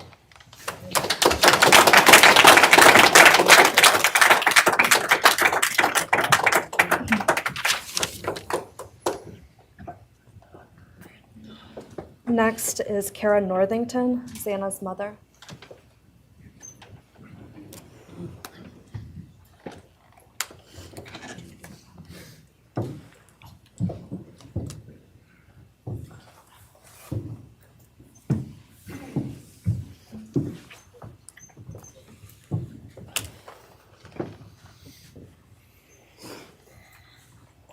I'm Kara Northington. I am Xana Kernodle's mother.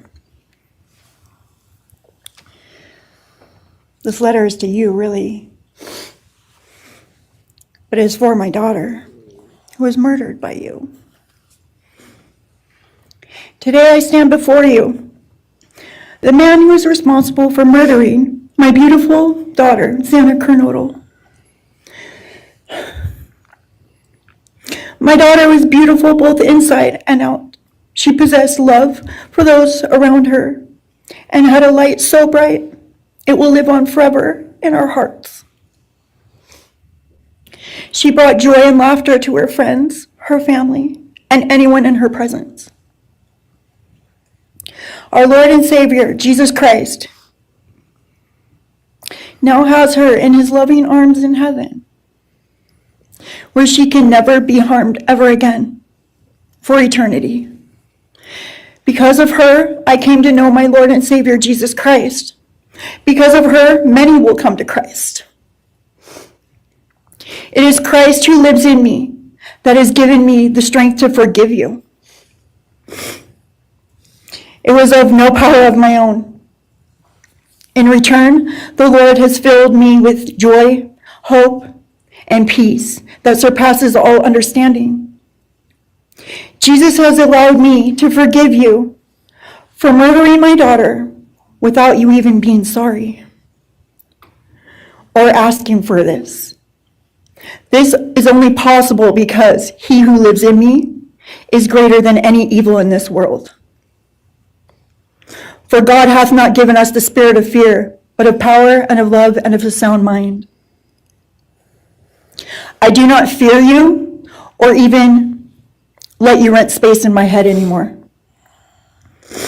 This forgiveness has released me from any and all evil you have inflicted on me and my family. It has allowed me to let our Lord deal with you. You have accepted a deal that will prevent you from receiving the death penalty. Nothing man can do to you can ever compare to the wrath of God. Inevitably, you will stand before our Lord and will have to answer to him over the sins you have committed in murdering our children. I pray you come to the end of yourself before that day. Whether you like it or not, heaven is for real and so is hell.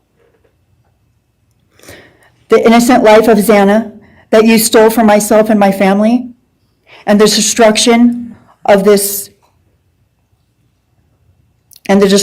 it has caused. I am washing my hands of you and turning you over to my Lord and Savior Jesus Christ, whom vengeance belongs to. In closing, I want to read a passage from the Bible, Ephesians 6, King James Version. Finally, my brethren, be strong in the Lord and then in the power of his might. Put on the whole armor of God, that ye may be able to withstand the wiles of the devil. For we wrestle not against flesh and blood.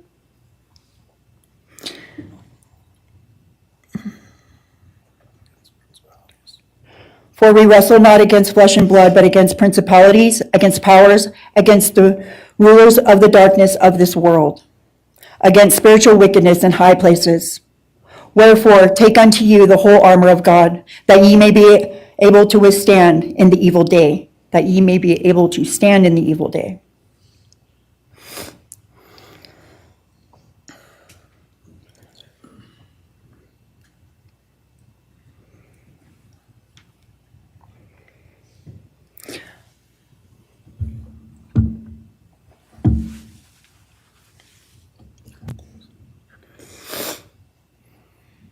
I'm not going to share memories of Xana or any more of the goodness of her with you, because I do not want that to be in your head. I don't want it to be in your head. You don't deserve that. You don't deserve our good memories that we have. I do pray for you. I pray that you come to the end of yourself. I pray that before this life is over, that you ask our Lord and Savior in your heart and to forgive you. I do pray for that. But after today, I wash my hands of you, and you are no longer a thing. Thank you. Thank you.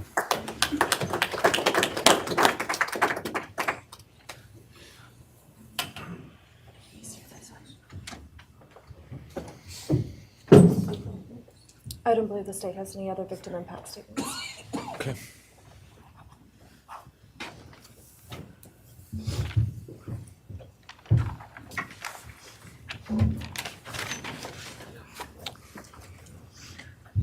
Right, state can argue.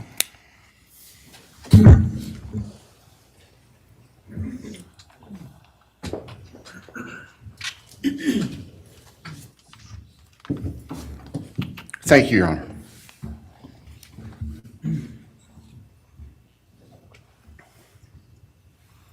Just as a housekeeping matter to start, there will be the issue of restitution. That is, the documentation is being gathered, and we ask the court would defer that for 30 days so we can present it in an orderly fashion and make sure it's comprehensive for everyone. Any objection to leaving restitution open in 60 days? All right. Thank you, Your Honor.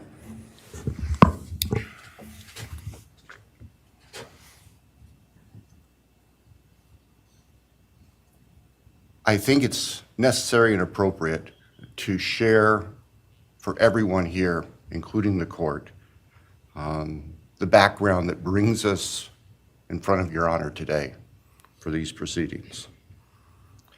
As the record reflects, and as everybody in this courtroom knows, the defendant has pleaded guilty to all 5 counts charged in the indictment. Under oath before Your Honor, he has admitted that the charges against him are true. He has reassured the court that he has not been coerced or threatened to make those admissions. And Your Honor did an extraordinary job in taking the pleas back on July 2nd. We appreciate the court's discipline and insight. The defendant has also waived appeal on the multitude of rulings from this court and Your Honor's predecessor in Latah County on dozens, literally dozens of motions seeking to dismiss the case, seeking to control or limit evidence, seeking to offer evidence that would not be appropriate. And we appreciate the court's consistent rulings based on the law, based on the facts. As Your Honor will recall, on June 18th, it's just really not that long ago, we appeared before this court for arguments on what became the defendant's final motions to this court. Motion where they wanted to offer evidence suggesting that other people were responsible for the defendant's actions, and the motion seeking essentially an indefinite continuance of the trial. It was readily apparent to all of us in the courtroom from Your Honor's comments that those motions were not going to be granted. So we returned to Moscow and continued with what we had been working on for months in preparation for trial. We had no qualms about going to trial if trial was what was necessary and appropriate. The following week, after we were in court, we were approached by the defense with an inquiry about a possible plea. And I can tell the court this is the first suggestion ever that there was any consideration, because indeed, the defense had maintained from the beginning that Mr. Kohberger, the defendant, was factually innocent. It's clear that the reality of the evidence and the case that had been investigated and prepared and that we were ready to present in court became a reality. Our reaction, among other things, was to reach out to all the families. And in fact, later that week, on Thursday and Friday of that last week of June, we met with representatives by teams, virtual meetings, with representatives of all the families. And we talked about the status of the case, and the upcoming trial and things that related to the trial. And we also let them know that there had been an inquiry about whether there might be an offer for a plea. And we asked the family members for their thoughts and feelings. And they were candid. And they have been candid since, and we respect that. And we understand, recognize, and acknowledge that there was a difference of opinion among representatives of the different families. We understand that. One of the challenges of this case, one of the unique things about this case is we have multiple victims, each unique unto themselves, their families and friends unique unto themselves, and all of them entitled to their opinions, all of them entitled to their thoughts. Over the following weekend, our prosecution team, very skilled attorneys who were personally as well as professionally deeply invested in this case, met. And we talked, and the decision was reached. Well, to start with, were there to be any sort of plea offer or discussion, there's only one possibility. And that would be for the defendant to plead guilty straight up to all charges. There would be no bargaining about counts. There would be no bargaining about reduced sentences. And so we made the proposal to the defense that if the defendant was willing to plead guilty up front to all 5 counts as charged and waive appeal of the court's myriad decisions during the past 2.5+ years on all these motions that would have consumed years, if not decades, of time in the future. By the end of the weekend, we were notified the defendant was prepared to plead guilty as charged and factually acknowledge his responsibility in court for these horrible crimes. Obviously, those discussions and negotiations were confidential. And as Your Honor noted, I believe, that was necessarily so, because if the defendant had decided not to plead guilty, it would have been devastating to our jury pool for there to be public information that there had been consideration by either party to a plea resolution. And protecting the prospective integrity of a trial after so many years was paramount. So, the end of the weekend came. We notified the victims' families of what had occurred. I recognize and acknowledge personally, and I respect the fact that of these fine, suffering people here, not everybody agreed with the decision we make. I accept that. It's my responsibility in the end. I recognize that that's the duty of the office that I hold.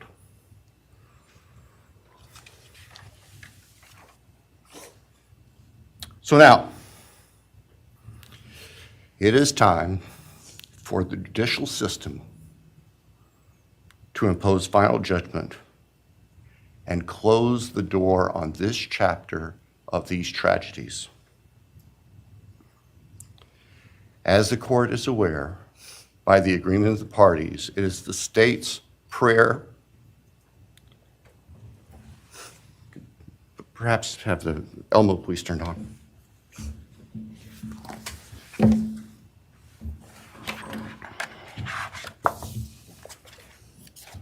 Thank you. That on count 1, the felony burglary, that the court sentenced the defendant to the maximum period of 10 years fixed in the custody of the Idaho Department of Correction. Then on count 2,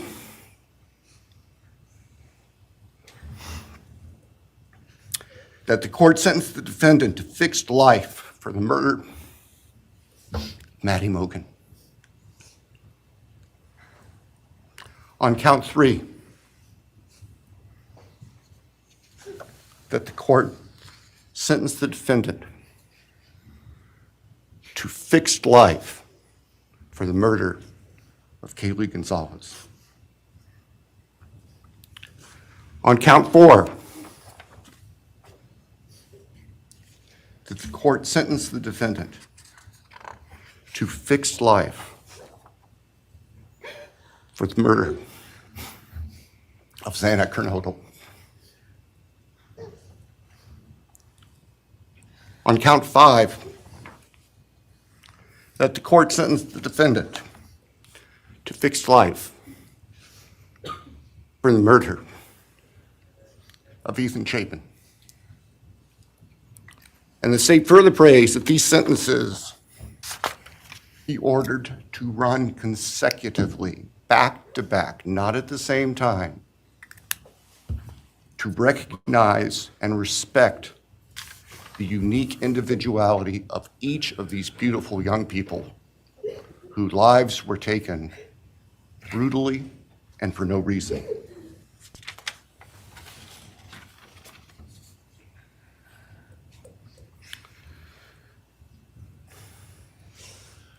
And hopefully now, as we have heard earlier this morning, it is time to afford the families and the friends and the community and the state of Idaho and the nation and the world to move forward. We can't undo, and we can never undo, the horror of what occurred on the early morning hours of November 13th, 2022 at 1122 King Street in Moscow, Idaho. For a long time, the presiding district judge in Latah County was John Stegner, who eventually became a member and a justice of the Idaho Supreme Court. And Justice Stegner often observed that even God cannot change the past. But everyone in this room has the ability to take themselves forward. And we want the judicial system to afford them the opportunity today to do that. From today forward, our memories should be focused on these innocent victims whose lives were taken, on their families, on their friends, on the community. The court has heard discussion, talk today, reminiscences today about a special family that our victims shared, not just their natural, legal, and biological families, not just their university family within their sororities, for example.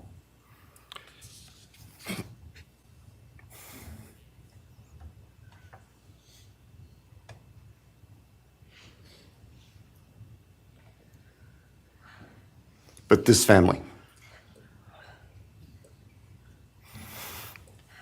This is the picture taken on November 12th, 2022, of the special family of 1122 King Road. And you can see all 6 of these dynamic, vibrant, loving, special, innocent faces taken together just across the street from their residence, and barely 12 hours before 4 of them would be brutally murdered in their sleep. They've been described consistently as being bright, caring, vivacious, with futures we can only imagine now. But they were, and they remain, a special family that I think we should all recognize and appreciate. So it's time to move forward. There have been a number of statements directed specifically at the defendant today, I have one last thought. After Your Honor imposes judgment and sentences the defendant to spend the rest of his life in prison, in other words, sentence the defendant to die in prison, he's going to stand up in the belly chains and the leg irons that he's wearing today, and he's going to be escorted into the custody of the Idaho Department of Correction. And the door will close behind him forever. That is the closure that we seek, that all of these people, these loving friends and family deserve, so that we can move forward. Thank you, Your Honor. Thank you.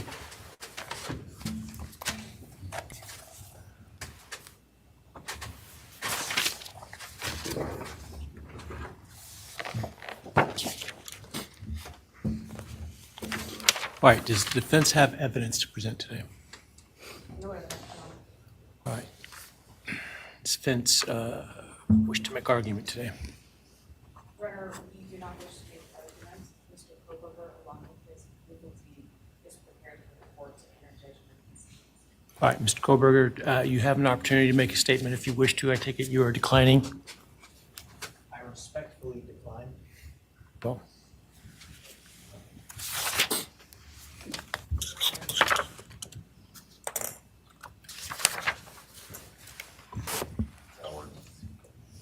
Please. All right, let me start this morning by acknowledging and thanking those that have come here today in support of their loved ones, and I appreciate your courage and your strength. And I hope that you are able to move on as best as possible. Thank counsel for the professionalism that they've exhibited throughout this case. It has been my great honor to preside in this case and to help bring, to the extent possible, some resolution and hopefully justice to this case.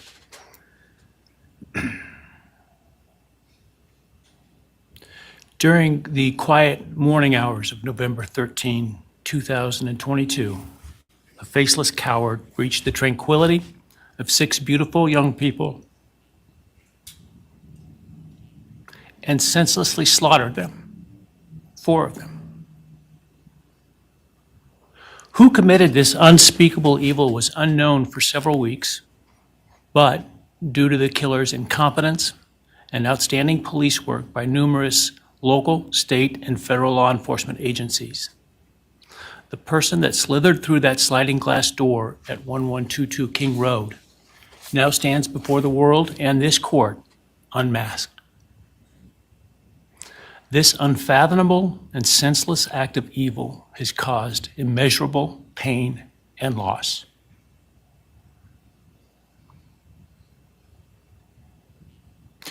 No parent should ever have to bury their child. This is the greatest tragedy that can be inflicted upon a person. Parents who took their children to college in a truck filled with moving boxes had to bring them home in hearses lined with coffins. The loss this killer inflicted was not just the death of these people's children, siblings, grandchildren, as we've heard today. It has ripped a hole in their soul, destroying a special part of their very essence. Any person who is a parent defines themselves foremost as such.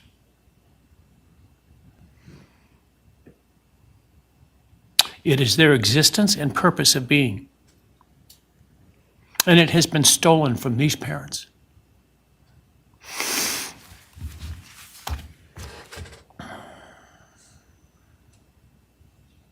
None of us have experienced the loss these victims have in the unspeakable way that they have. And therefore, none of us can, nor should we, question the way in which they have handled their loss. Whether that be in private mourning, removed as far as possible from this media circus, or in front of a camera demanding retribution with the loudest megaphone. I've listened intently to the stories and pain that have been shared today, with great awe at the courage and resilience of the surviving family members of those wonderful children. I've listened also to the surviving roommates, both in person and through their friends. And I can't think of how, frankly, courageous they have been despite the hell that they have faced by uncaring people who have come up with all kinds of crazy theories about two kids simply being kids. The parents, siblings, and other family members who have spoken today are designated as victims in our legal system. But going forward, I hope that they can shed that label, as it gives too much power to the evil that condemned them to that role. They are and should be known as survivors, fighters, and foremost as witnesses to the tremendous lives of value and unbounded promise of these four young people. But those speaking today and those who did not speak, but who carry the same burden, this same loss, now carry forward the memories of these now perpetually young people, these forever children. These survivors carry the responsibility of ensuring that the voices of these children, Maddie, Kaylee, Xana, and Ethan, are never forgotten, and the positive impacts that they have had on so many lives are never minimized, and that the love they shared, the light that they shined onto others is forever celebrated. As we sit here today, this case is ending, and we are now certain who committed these unspeakable acts of evil, but we don't know, and what we may never know is why. I share the desire expressed by others to understand the why. But upon reflection, it seems to me, and this is just my own opinion, that by continuing to focus on why, we continue to give Mr. Kohberger relevance. We give him agency and we give him power. The need to know what is inherently not understandable makes us dependent upon the defendant to provide us with a reason, and that gives him the spotlight, the attention, and the power he appears to crave. Yet even if I could force him to speak, which legally I cannot, how could anyone ever be assured that what he speaks is the truth? Do we really believe, after all of this, he's capable of speaking the truth or of giving up something of himself to help the very people whose lives he destroyed? Rather, I suspect the so-called self-serving and aggrandizing untruthful bits leaving people wanting more information, more insight, and thus enhancing even further the power he seeks to hold. Even if we could get truthful insight into his why, I suspect it would not in any way quench one's thirst for actually understanding why in the first instance. Because there is no reason for these crimes that could approach anything resembling rationality. No conceivable reason could make any sense. And in the end, the more we struggle to seek explanation for the unexplainable, the more we try to extract a reason, the more power and control we give to him. In my view, the time has now come to end Mr. Kohberger's 15 minutes of fame. It's time that he be consigned to the ignominy and isolation of perpetual incarceration. I know there has been concern about him collaborating on books or movies or other media projects, and I truly hope that someone does not stoop to affording him this spotlight that he desires in the name of clicks, royalties, or profits. While criminal behavioralists should study him away from the spotlight in an attempt to prevent other would-be killers from acting on their worst impulses, There should be no need for that to spill over into the public eye. The great Idaho jurist Edward Lodge was known for trying to find something positive about every person he ever sentenced. And with over a half a century as a trial judge, that was a lot of people. This was often challenging, and I recall in one case he said that the best he could come up with was the defendant had good penmanship. Truth be told, I'm unable to come up with anything redeeming about Mr. Kohberger because his grotesque acts of evil have buried and hidden anything that might have been good or intrinsically human about him. His actions have made him the worst of the worst. Even in pleading guilty, he is giving nothing hinting of remorse or redemption, nothing suggesting even a recognition or understanding, let alone regret for the pain that he has caused. And therefore I will not attempt to speak about him further, other than to simply sentence him so that he is forever removed from civilized society. And accordingly, based upon his conduct and based upon the record before this court, recognizing the standards that govern this court's sentencing decisions as set forth in State v. Toohill, I hereby sentence Mr. Kohberger as follows.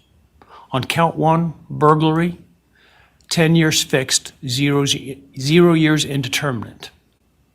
I also impose a fine of $50,000. Count 2, first-degree murder of Madison Mogen. I sentence the defendant to a fixed term of life imprisonment without the possibility of parole, a fine of $50,000, and a civil penalty of $5,000 payable to the family of the victim.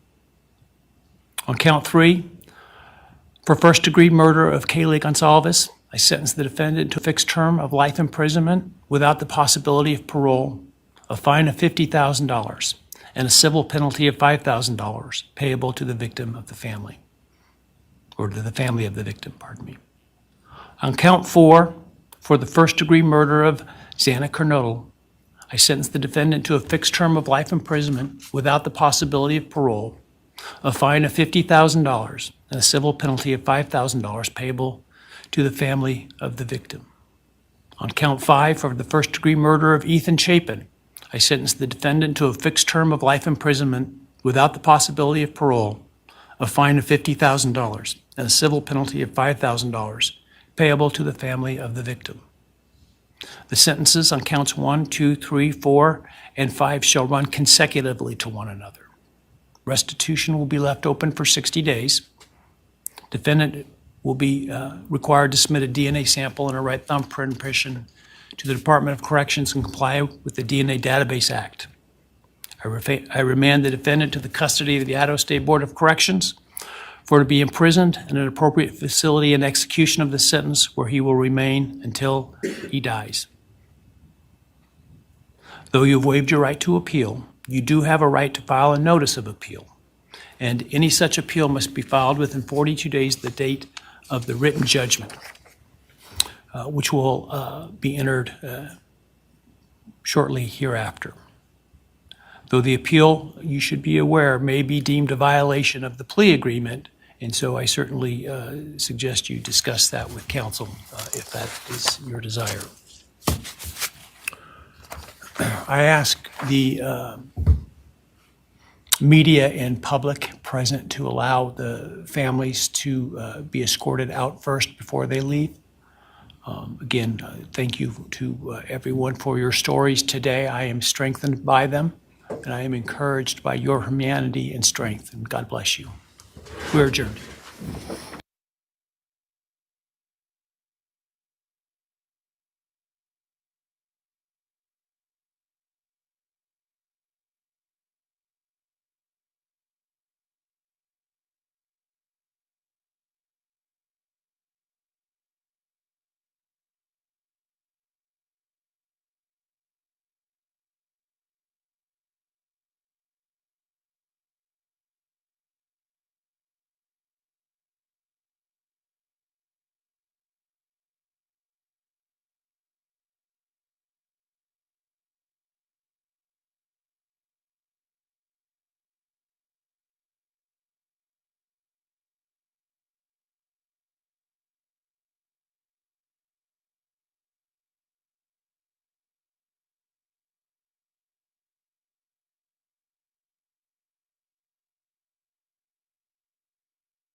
because of something happened, and I am grateful to know and have met some new family because of this awful event.